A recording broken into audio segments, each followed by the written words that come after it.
ดือน12ก็แข่งผลเกี่ยวข้าวบัดนี้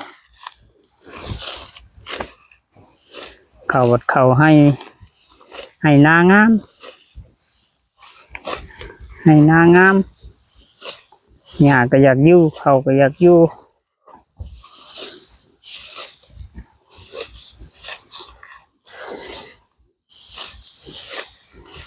เกี่ยวข้าวก็ได้แข่งผลชุ่มเย็น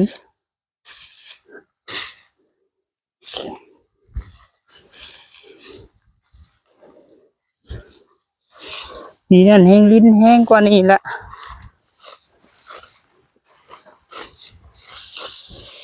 ตอนเฮ็ดทงนาช่งนั้นเนาะเฮ้ยเอาเกี่ยวแข่งผลลิ้นแห้งเสิร์นว่าลิ้นทำนี่แห้งพอดีเย็นแล้วสิเฮ็ดใส่คอยว่าได้เด้ผลเลยจิ ข่อยบ่ย่านอยู่แล้ว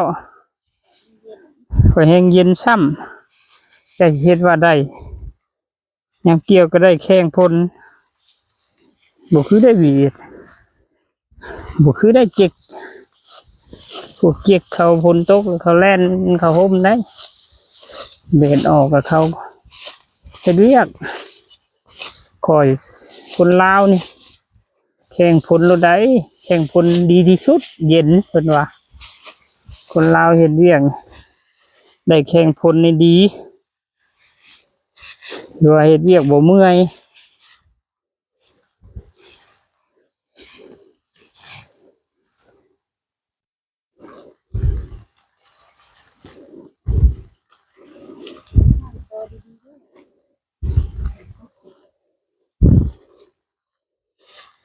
ข้างตัวดีๆแล้วก็บ่ย่านคำว่าแห้งคำว่าเขาสิบ่แห้งดิเกี่ยวพร้อมผลนี่บ่ย่านเขาออกงอกหรอกพี่น้องเอ้ยเพราะว่ามันเข้ากับมันอิ่มน้ำพอแห้งแล้วคันว่าพวกใดเกี่ยวแล้วมันแห้งแล้วเอาแข้งผลนั่นแหละออกงอกแท้อันนี้เกี่ยวแข้งผลนี่ตัวเขาอิ่มน้ำแล้วเขาอิ่มน้ำแล้วถือว่ามันไหลกายผมตกมาใส่กะไหลกายแล้วก็หอดมือผลเศร้ามันแห้งเขาก็กู้เอาเลยสบาย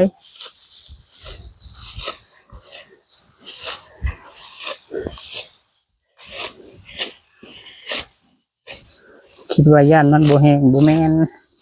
มันแห้งสบายเลยแห้งดีเป็นข้าวเบ็ดขาว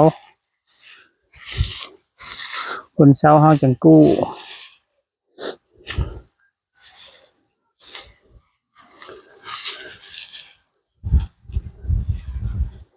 บ่แม่นเอาสิกู้พร้อมผลเนาะแข่งผลเกี่ยว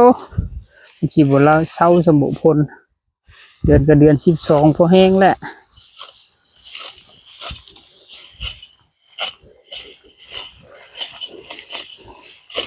ตกพายุก็คือตักพายุจักยังแล้วเนาะมันหักเคยห้ำอยู่หรอกเดือน12ก็ได้น้ำแกงออกก็ยังมีได้ยินแต่เพิ่นเล่าหรอกน้ำแกงเกิดบ่ทัน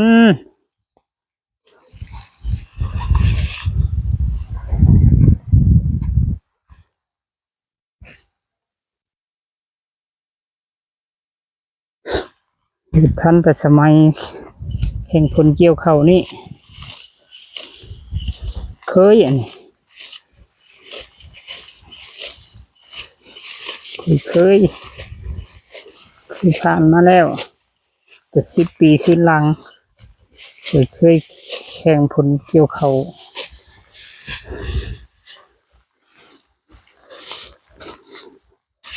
ปีนี้ยังบ่ทันได้แข่งลายดอกนี่ตกซ้ำนี่ก็ซื้อ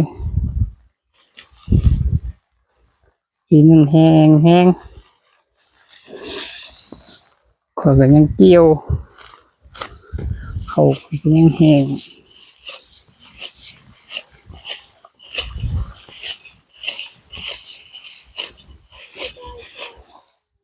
ฮะ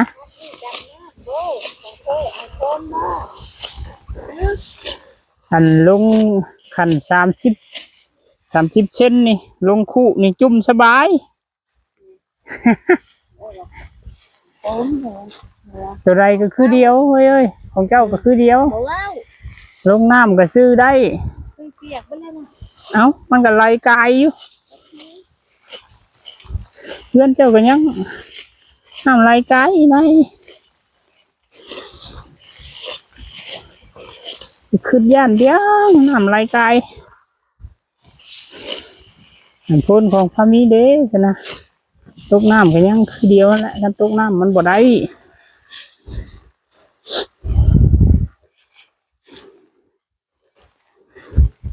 ขอบใจพี่น้องบ่มีจ้องกั้ง